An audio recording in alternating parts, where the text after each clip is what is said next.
The HOA sent thugs to my lake cabin to grab my daughter all over a $52 fine I had already paid. They marched right down my private dock, shouting, "We're here for the girl," as if they had any authority. The HOA president just smirked, thinking she was about to make an example of me. But while she was busy playing tough, she had no idea she was walking her crew straight into a trap, because my SWAT team was already in position, and every camera was rolling. What happens when a power-tripping HOA tries to intimidate a retired SWAT commander? Drop a comment below with where you're watching from, because you are not going to want to miss this takedown. It was Saturday morning, just after 7. The air coming off the lake still had that cool, damp smell of dawn, and the only sound was the coffee maker hissing on the kitchen counter. I was sitting at the small pine table my grandfather had built, looking out at the water. The sun was just starting to burn through the thin layer of mist, and the lake was like glass. This was my peace. After a 30-year career ending as a SWAT commander, peace was something I didn't take for granted. This cabin, this small patch of land, was my retreat. It was where my daughter, Sarah, felt safe. It was where I could finally unclench. That's when I heard it. Not a knock. Just a quiet, metallic scrape. The sound of a stiff envelope being pushed under the front door. I already knew what it was. In this HOA, mail didn't come to your door unless it was bad news. I walked over and picked it up. It was a long, legal-style envelope, the cheap kind that feels rough, almost like sandpaper. In the top left corner was the emblem of the Lakeside Properties Homeowners Association. And right in the middle, in a blotchy, aggressive red ink, was a stamp. Final notice, physical collection authorized. I didn't need to open it to know what was inside. I already knew it was about the $52, a dock maintenance fee that our HOA president, a woman named Karen Lathrop, had invented at the start of the summer. The fee itself wasn't the problem. The problem was, I had already paid it. Months ago, I walked back to the table, sat down, and opened the letter with my thumb.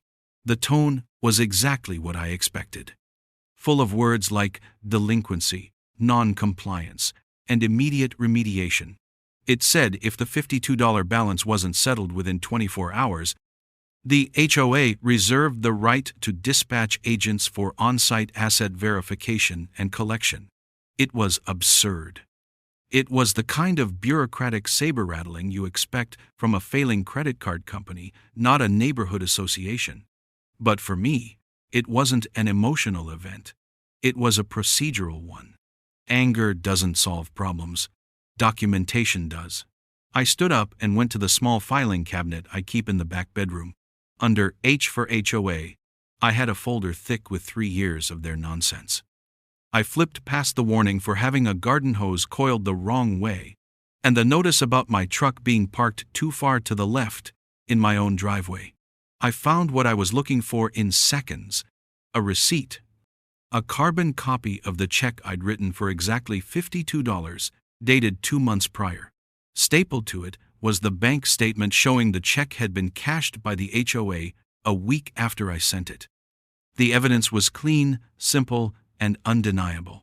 My first thought was that this was just a mistake, a simple clerical error made by someone who couldn't balance a checkbook. It happens. So I did what any reasonable person would do.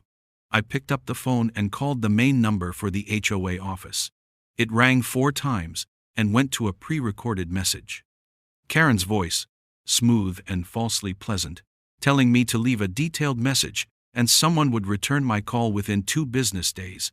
I left a message.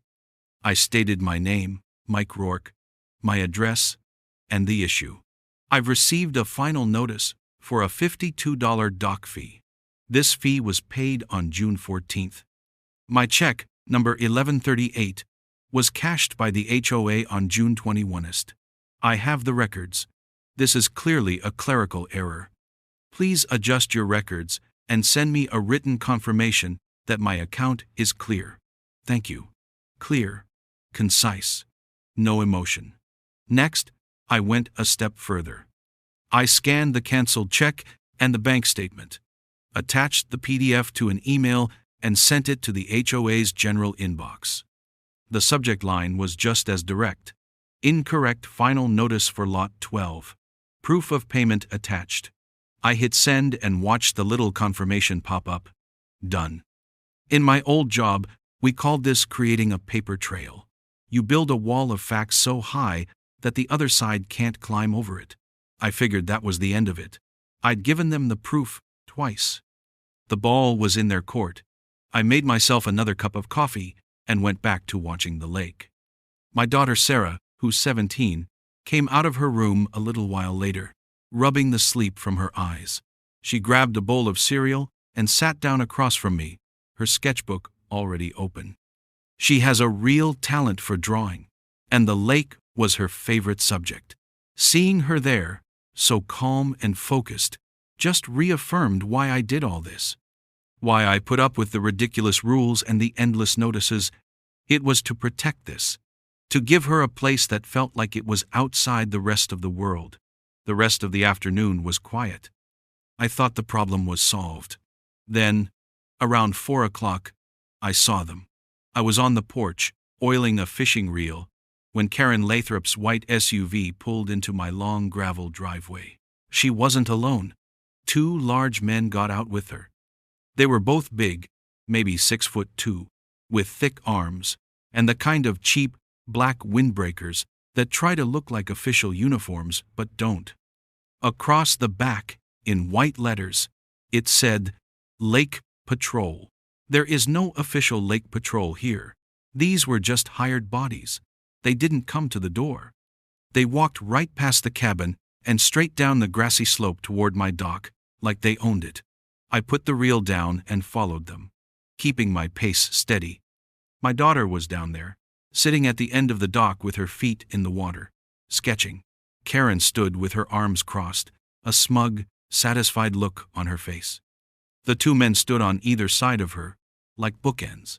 They were trying to be intimidating. "Mr. Rourke," Karen said, her voice sharp and loud, echoing over the quiet water. "We're here about your outstanding debt." I stopped about 10 feet away from them. I didn't raise my voice. "There is no debt, Karen. I called this morning. I also emailed you proof of payment." She waved a dismissive hand. "We didn't receive any email, and your account is flagged for physical collection. That's why we're here." One of the men, the one on the right, took a half step forward. He didn't look at me. He looked past me, toward Sarah, who was now watching us, her pencil frozen over the page. He pointed his chin at her.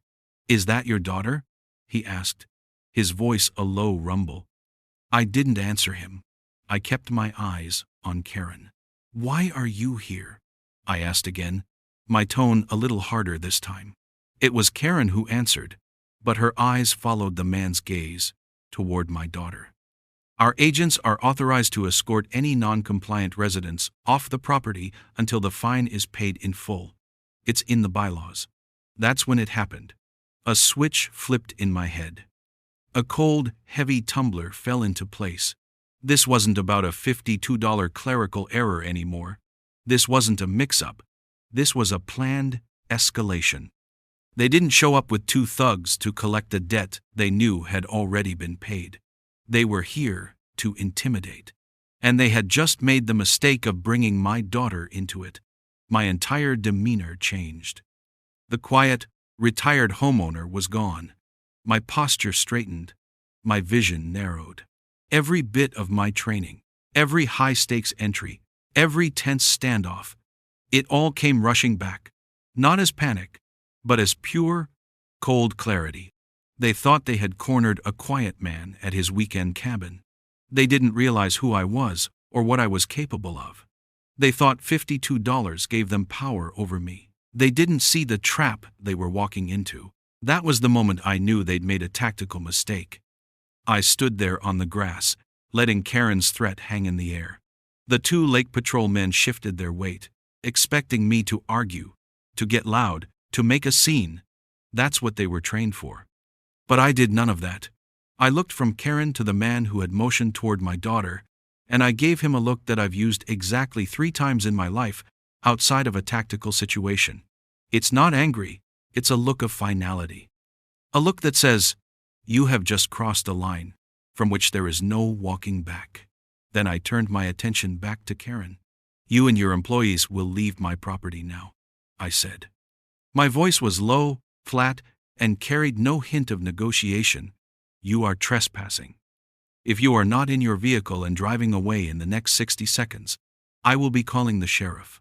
Karen's smug expression faltered. She had expected a fight, not a command. She opened her mouth to bluff again, but the other thug, the quieter one, put a hand on her arm and shook his head slightly. He had seen the look, too. He knew it. They turned without another word and marched back up the hill to their SUV. As they were getting in, the loud one couldn't help himself. He leaned out and yelled, "We'll be back for that money tomorrow, 11 m.m." I didn't acknowledge him. I just stood there until their car disappeared down the road.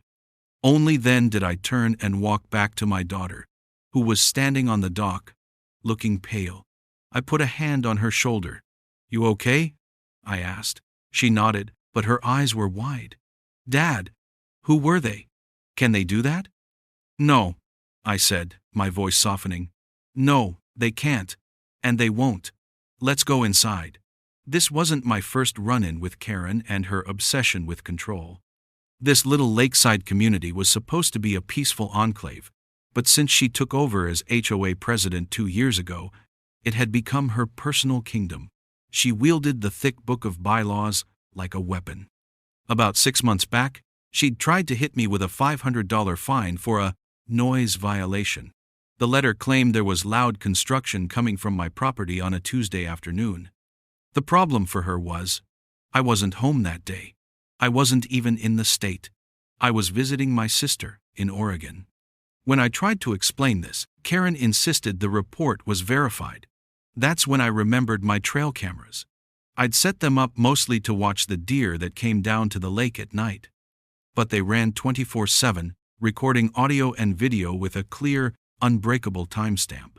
I pulled the memory card, found the file for that Tuesday, and emailed it to the entire HOA board. It was 4 hours of perfect, uninterrupted birdsong. The only man-made sound was a mail truck driving by a quarter-mile away.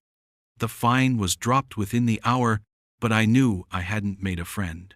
I had exposed her incompetence, and people like Karen don't forget that.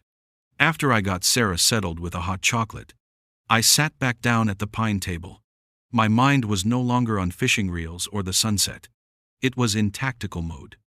Every problem is just a set of facts, waiting to be organized. The facts I had were good, but they weren't complete. I had my proof of payment, but that only proved a mistake.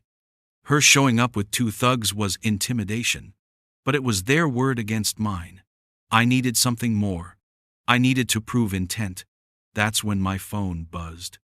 It was a text from a neighbor down the road, a quiet retired schoolteacher named Bill. We were friendly in a neighborly way. We'd wave, borrow tools, and complain about the property taxes. The text was simple. "Mike, thought you should see this. Check your email."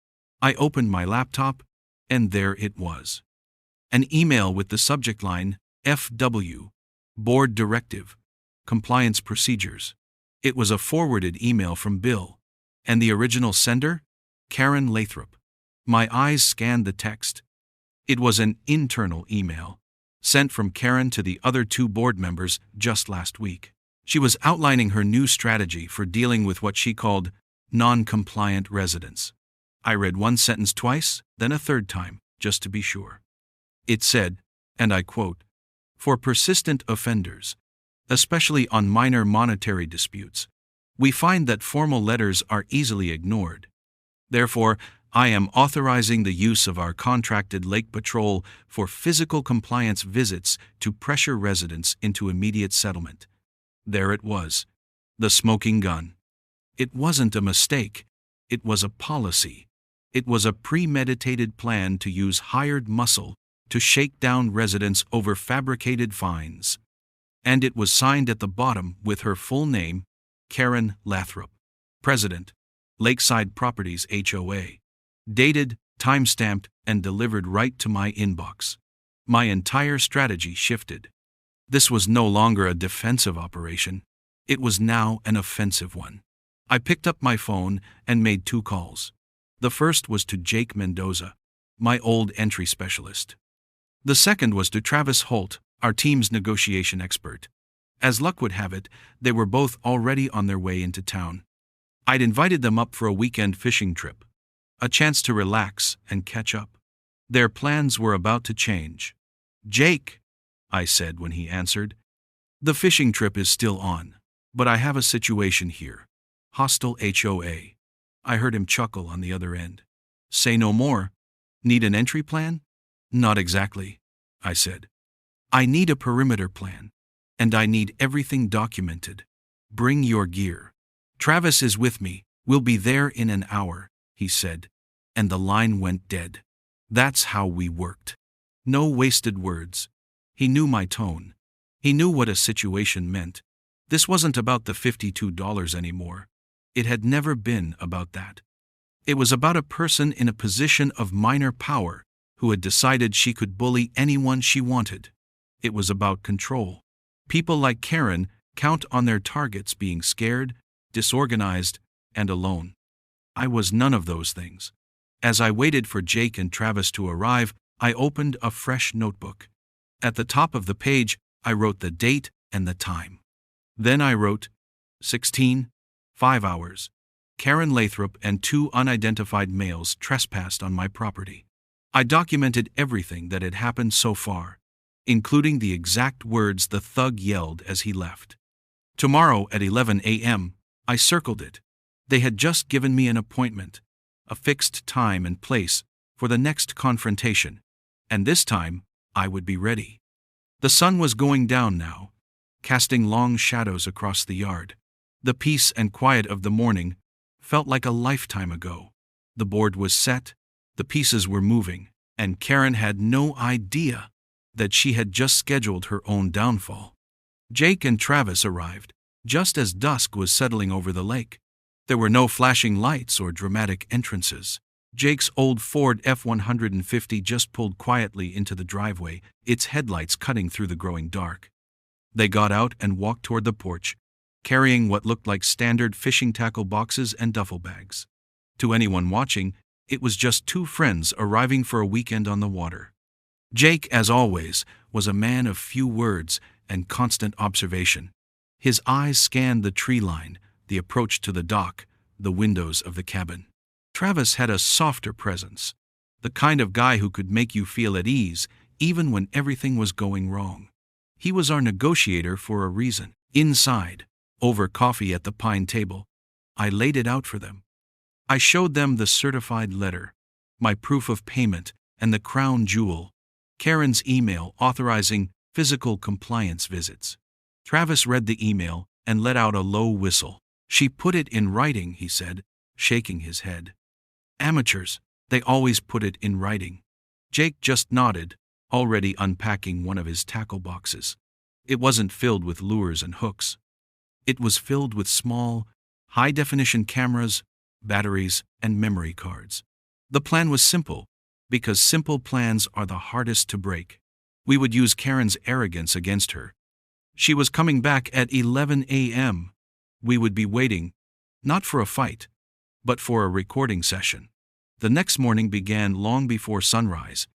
The sky was a flat, bruised gray, and a heavy overcast hung low over the water, making everything feel close and quiet. There was no wind. The air itself felt like it was holding its breath. This was the kind of morning that put a damper on things, which was perfect. It matched the mood. We started the setup at 600 hours. The first thing I wanted to explain to Jake and Travis, and really, to myself, was my own set of rules for a situation like this. I've seen too many good cases fall apart because of bad evidence.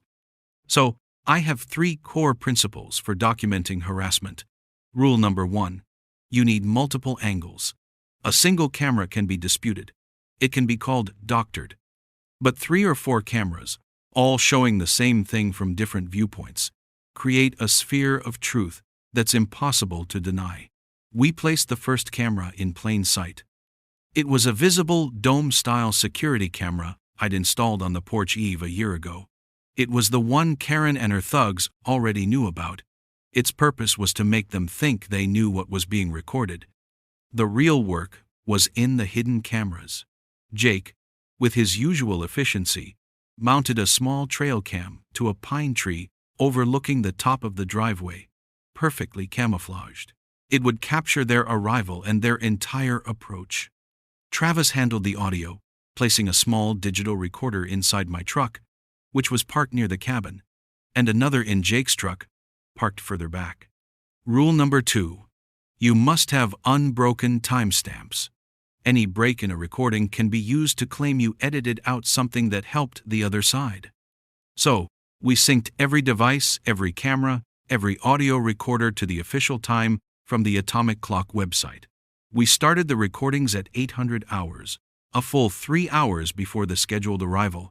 They would run continuously, without a single pause, until this was over. It burns memory, it burns battery, but it creates an unimpeachable record of events. Finally, rule number 3. Redundancy. Always have a backup for your backup.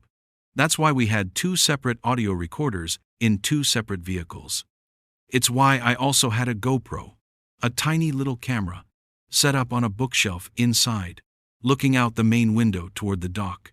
If one camera failed, if an angle was blocked, another would capture it. My daughter Sarah was our final, and most important, piece of the puzzle. I sat her down and explained that some unpleasant people were coming by, and that for her safety, she needed to stay in her room at the back of the cabin, away from the windows. I told her that Jake and Travis were here, and that everything was under control. She trusted me, but I could see the fear in her eyes, and it hardened my resolve. I gave her my old cell phone. If you hear any shouting, I said, I want you to record from your window, but stay back where no one can see you. Just point it toward the sound. Okay? She nodded, understanding the seriousness of it all. By 10:30 a.m., everything was in place. The 3 of us were in the kitchen, drinking coffee, not speaking much.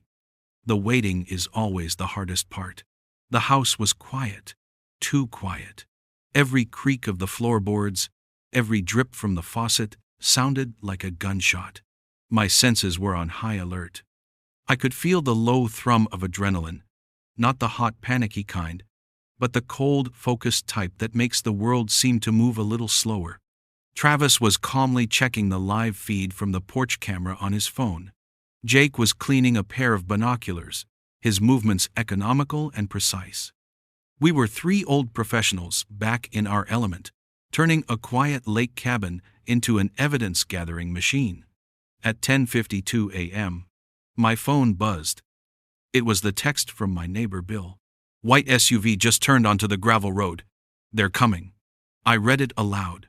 Travis put his phone away. Jake set down the binoculars. It was time. We moved into our pre-planned positions. I would meet them on the porch. Travis would be just inside the screen door, visible but not threatening.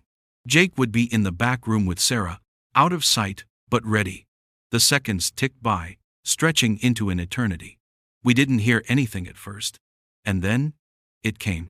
A low, distant crunching. The sound of tires on the long gravel driveway. It was a slow, deliberate sound. The sound of someone who thinks they have all the time and all the power in the world. The sound of the confrontation arriving right on schedule. The crunching gravel grew louder, then stopped. Car doors slammed shut, echoing in the heavy, silent air. My watch read 11:02 a.m., right on time. I stood just inside the main room, watching through the window, as Karen Lathrop and her 2 hired Lake Patrol thugs marched down the grassy slope towards the dock. They walked with a purpose, shoulders back, convinced of their own authority. They didn't even glance at the house. Their focus was entirely on the empty dock. as if they expected my daughter to be sitting there waiting for them. This time, they didn't stop on the grass. They stepped right onto my dock, their heavy boots thudding against the weathered wood. Karen crossed her arms, a familiar posture of command. The louder of the two men, the one from yesterday, took a step forward and bellowed toward the cabin, his voice laced with manufactured anger. "We're here for the girl! The 24 hours are up!" His voice was so loud, it startled a flock of birds from a nearby tree. He wanted the whole neighborhood to hear. He wanted to create a spectacle. That was my cue. I pushed open the screen door and stepped out onto the porch. I held a thin manila folder in my left hand. I didn't raise my voice. I didn't need to. "The time is 11:03 a.m. I said, my voice calm and clear, ensuring the porch camera and the recorders in the trucks would pick it up cleanly. "For the record, could you please state your full names and the legal authority under which you have entered my private property?" All three of them turned to face me. They were surprised. They expected me to be hiding inside or to come out shouting. They did not expect a man standing calmly with a folder, asking for official procedure. Karen recovered first. "You know who I am, Mr. Rourke. And this is the Lake Patrol. We are here to collect the $52 fine, as per the HOA bylaws." "I see," I said, taking a few steps toward them, stopping at the edge of the grass just before the dock. "You say Lake Patrol. I don't recognize your authority. Could you please show me your legal identification and the court order that allows you to enter my property and collect my daughter?" The word daughter hung in the air between us. The thug who had shouted balked. "We don't need a court order. We have the HOA's authority," he shot back. "Okay," I said, opening the folder. "Let's talk about authority." I pulled out the first document.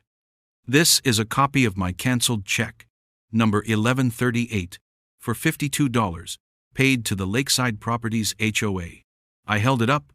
"And this," I continued, pulling out the second sheet, "is my bank statement showing that you, the HOA, cashed that check on June 21st. The debt you are trying to collect does not exist. It was paid in full weeks ago." I saw a flicker of uncertainty in Karen's eyes. She glanced at her two enforcers. They were paid to be muscle, not to debate bank records. Their confidence was starting to crack. "But that's not really why you're here, is it, Karen?" I said, my voice dropping even lower. I pulled out the third and final piece of paper, the printed email. "You're here because of this."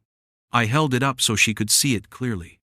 "This is an email you sent to the board last week. Would you like me to read it? It authorizes physical compliance visits to pressure residents. That's your signature at the bottom, isn't it?" Karen's face went white. She was trapped. All her bluffs had been called. Her own words, her own paper trail, had been laid bare in front of her employees. The bigger thug, seeing his boss falter and feeling his authority evaporate, did what untrained men do when they lose control. He resorted to physical action. He took 2 quick strides across the dock, lunged past me, and grabbed the handle of my cabin's screen door. "We're going in to get her," he snarled, yanking on the handle. The door didn't budge. It was locked, but that didn't matter. He had crossed the final line. He had touched my home. The instant his hand touched that handle, the screen door opened, but from the inside, Travis Holt stepped out, filling the doorway. He didn't say a word. He just stood there, calm and solid as a rock. He was wearing a simple fishing vest, but beneath it, the handle of the sidearm on his hip was clearly visible, resting legally on his own property. At the exact same moment, Jake Mendoza appeared from around the side of the house, where he had been positioned out of sight. He also had a sidearm, holstered and at rest. He simply stood there, a silent, unmovable presence, cutting off their retreat path. Neither of my friends raised their weapons. They didn't have to. Their message was sent through their posture, their professionalism, and their sudden, silent appearance. They were private citizens, lawfully on private property, witnessing a crime in progress. The thug who had grabbed the door froze, his hand still on the handle. He looked from Travis to Jake and then back to me. The color drained from his face. He saw that this was no longer a game of intimidation. He had walked into a setup, and he was the bait. Karen, now visibly shaking, stammered, This is harassment. I'm calling the county." She fumbled for her phone, her hands trembling so much she almost dropped it. She was trying to regain control, to bring in a higher authority she thought she could manipulate. "Good," I said, my voice as cold and flat as the lake behind them. "Do it, call them, and put it on speaker." But before her trembling finger could even dial, another sound cut through the tense silence. It was faint at first, a distant, high-pitched wail from miles down the main road. It was a sound I knew better than my own heartbeat. It was the sound of sirens, and they were getting closer. The sirens grew from a distant cry to an unavoidable reality, getting closer with each beat of my heart. A flash of triumph crossed Karen's face. She actually thought they were coming for me. She lowered her phone, a smug look returning as she prepared to welcome her cavalry. She thought she was the one in control of the law. She was wrong. 2 marked sheriff's units, blue and white, turned down my long gravel driveway. They didn't use their lights, just the sirens to announce their presence, which they now cut. The vehicles crunched to a stop behind Karen's SUV, parking in a way that blocked any potential exit. The deputies who stepped out were not the small-town officers Karen was likely used to manipulating. They were professional, calm, and their movements were efficient. The senior deputy, a man with graying temples and a look of deep-seated patience, walked directly toward me, deliberately bypassing Karen and her crew. "Mr. Rourke?" he asked, his eyes taking in the scene on the grass. Travis in the doorway, Jake to the side, and Karen's trio on the dock. "Yes, sir," I replied. "Thank you for the prompt response." Karen's face fell. The look of triumph curdled into pure confusion. You called them?" she stammered, pointing a trembling finger at me. "They weren't for you, Karen," I said, keeping my tone level. "I called the sheriff's dispatch 15 minutes before your scheduled arrival. I forwarded the watch commander a copy of my paid receipt, my bank statement, and your internal email authorizing your agents to perform a physical compliance visit.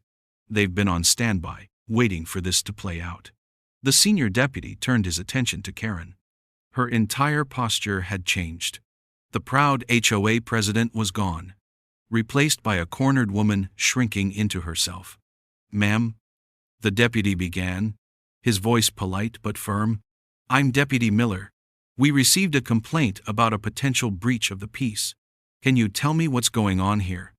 Karen started to talk, the words tumbling out in a jumbled mess. "He's the one. He's delinquent on his dues, and we were just following procedure. He's got these armed men here, threatening us." Deputy Miller listened without interruption. When she finished, he gave a slow nod. He then turned to the thug who had grabbed my screen door.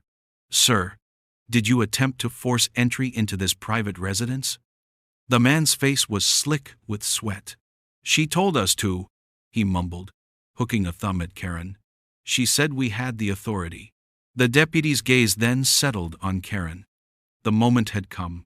The air was thick with it. My 2 friends remained perfectly still, silent observers letting the legal process do its work. Several neighbors, including Bill from down the road, were now standing on the edge of their own lawns, drawn out by the commotion and the arrival of law enforcement. "Ms. Lathrop," Deputy Miller said, his voice dropping slightly, "did you authorize these men to enter this property and attempt the physical removal of a minor over a $52 fine that you had evidence was already paid?" Her on-mic collapse was immediate and total. "No, I didn't. That's not what the email said. He's twisting my words," she cried, her voice cracking. "I never said to take the girl. They're lying." Deputy Miller just looked at her, then motioned to the younger deputy.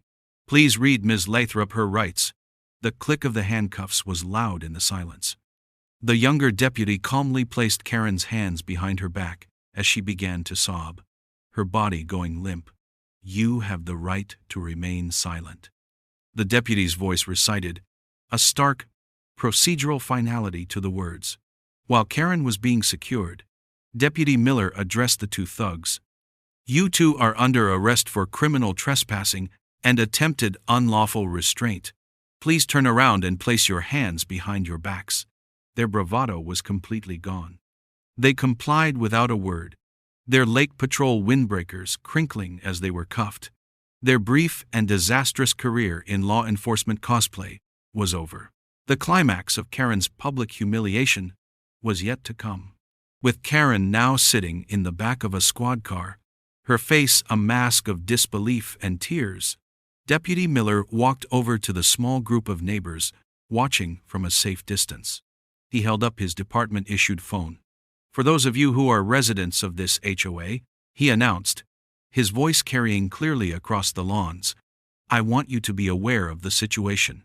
He pressed a button on his phone, and a clear, to-digital voice, the text-to-speech function, began to play Karen's email out loud for everyone to hear. "For persistent offenders, especially on minor monetary disputes, we find that formal letters are easily ignored. Therefore, I am authorizing the use of our contracted Lake Patrol for physical compliance visits to pressure residents into immediate settlement." A collective gasp went through the small crowd of neighbors. Bill looked at me and gave a single, slow nod. The game was over. The deputies finished their work, placing the two thugs into the second patrol car. The cars started, turned around, and drove slowly back up the gravel drive, taking Karen and her failed intimidation plot with them. For a few long moments after they were gone, there was only silence. Travis and Jake finally relaxed, the tension leaving their shoulders. I let out a breath I didn't realize I had been holding. The gray sky felt a little brighter. My daughter Sarah opened the back door and ran out, wrapping me in a fierce hug. My peace had been shattered, but my home was secure. It was over. And that's when my phone started ringing. I pulled it out of my pocket. The caller ID read, "Lakeside Properties HOA." I silenced it. A second later, it rang again. A different number, but a quick search showed it belonged to another board member. My phone buzzed again. This time, it was a text. "Mike, please call me. We need to talk about this." The HOA board was starting to panic. The fallout was immediate and absolute. For the rest of that afternoon, my phone didn't stop buzzing. First, it was the panicked calls from the other two HOA board members, which I let go to voicemail. Then came the texts, a frantic stream of messages pleading for me to talk to them, asking what happened, as if they hadn't been CC'd on Karen's email. The truth was, they knew what was happening. They just never thought anyone would have the evidence to fight back. By the next day, the news was spreading like wildfire through our small community. Within 48 hours, an emergency board meeting was held. Karen Lathrop was removed as HOA president. Her reign was over, not with a whisper, but with the clank of a squad car door. 2 days later, things escalated beyond our small lakeside community. The county district attorney held a press conference. I watched it on the local news channel. The DA, a sharp woman with no-nonsense glasses, stood at a podium and laid out the charges: conspiracy, harassment, criminal trespassing, and attempted unlawful restraint. She mentioned Karen and the two Lake Patrol thugs by name. But more importantly, she spoke about a pattern of predatory behavior by homeowners associations, and she urged other residents who felt they had been targeted to come forward. The dam had broken. After the arrests and the news conference, Jake and Travis decided to stick around for a few more days, just in case. We didn't end up doing much fishing. Instead, we sat on my porch and I walked them through how I built the case. It's a process I want to share, because what happened to me can happen to anyone. It's not complicated. You don't need to be a former SWAT commander to do it. You just need to be patient and organized. First, I explained, you have to keep a log. Get a simple spiral notebook. Every time you have any interaction with the HOA, write it down. The date, the time, who you spoke to, and exactly what was said. A written, chronological log is one of the most powerful tools you can have. It turns a vague memory into a hard fact. Second, save everything. Every piece of paper they send you, every email, every receipt. Don't just pay a fine, even a small one, if you know it's wrong. Paying it is admitting guilt. Instead, send them your proof of payment or your dispute in writing. Certified mail is best, and keep a copy. Digital evidence is just as important. Save every email. Create a special folder in your inbox. In my case, Karen's own email was the pillar that held up the entire case. Third, capture video whenever possible. But do it right. The timestamps have to be visible and accurate. If you have an interaction at your door, make sure your camera is rolling before you open it. Let it run without stopping. Explain to the camera what is happening, who you are, and what the date and time is. This narration creates context that is hard to argue with. And like we did, always have more than one camera if you can. Redundancy protects you. My story, amplified by the news, gave other people courage. The weekend after the arrests, my neighbor Bill invited me over. When I got to his house, 3 other longtime residents were already there, sitting around his dining room table. Each one of them had a folder in front of them. For 2 hours, I listened as they told their stories. One man, a retired mechanic, had been fined over $100 for an oil stain on his own driveway that was smaller than his hand. A widow in her 70s was repeatedly threatened with liens over the color of her flower pots. The most shocking thing was when they pulled out their bogus fines. 2 of them had received collection notices that were almost identical to mine. The same aggressive red stamp, the same threatening language, some even for the exact same $52 amount for different, invented fees. Karen had been running a racket, using the same template to shake down anyone she thought wouldn't fight back. For the first time in years, the community started to feel like one. People were talking to each other, sharing their stories, and realizing they weren't alone. The fear Karen had cultivated for so long was being replaced by a sense of shared purpose. A few weeks passed. The summer heat settled back over the lake. My daughter Sarah was sketching on the dock again, her laughter echoing over the water. There were no more fake lake patrol trucks, no more smug looks from across the property line. The quiet was back. It felt like peak stability, the calm after the storm. We had won. The bad guy was gone. Life was returning to normal. Then, one Tuesday afternoon, another official-looking envelope arrived. It wasn't slid under the door. It was delivered by the mailman, requiring a signature. It was a certified letter. I saw the return address, and my heart didn't sink. It just shifted. This wasn't from the Lakeside Properties HOA. It was from a large, corporate-looking law firm. Underneath the firm's name it read, Counsel for North American Underwriters. It was a letter from the HOA's insurance carrier. The fight wasn't over. It was just entering a new phase. I signed for the certified letter from the mailman, my mind already running through possibilities. It felt heavy, important. I recognized the letterhead immediately from the email I'd received. After a quick search, North American Underwriters, the legal counsel for the HOA's insurance company. For a moment, I braced myself for another fight, for a lawsuit alleging I had somehow slandered their client by, ironically, exposing the truth. But this wasn't a threat. It was a surrender. I sat down at my grandfather's pine table, the same spot where this whole ordeal began, with that first red-stamped letter, and read the document. It was written in dense, formal language. But the message was simple. The insurance company was in damage control mode. Karen's actions, all documented on video and in her own emails, constituted what their lawyers called a gross violation of fiduciary duty and established community standards. They knew the HOA was exposed. They knew the other neighbors were starting to organize.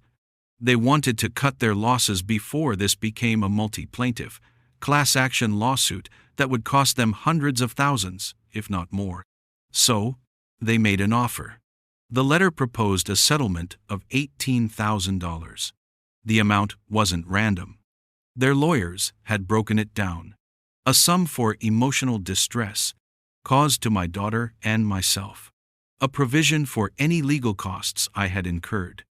And a significant portion for damages related to wrongful enforcement actions. They were trying to buy my silence and end the problem quickly and quietly. A few months ago, the idea would have been astonishing. But holding that letter, I didn't feel elation. I felt leverage. The money was secondary. It was an admission of guilt, a validation of everything that had happened. But it wasn't enough. Handing me cash wouldn't stop this from happening to someone else next year, under a new board president with the same lust for control. They could pay me, but the broken system would remain. That's where they miscalculated. They thought they were dealing with a victim who just wanted a payout. They were actually dealing with a man who wanted to dismantle the machine that created the victim in the first place. I didn't hire a lawyer. I didn't need one to tell them what I wanted. I wrote back to their counsel directly. My response was polite, professional, and absolute. I told them I would accept their financial offer under 3 non-negotiable conditions. These conditions had nothing to do with me personally. They were for the community. They were the real price of this settlement.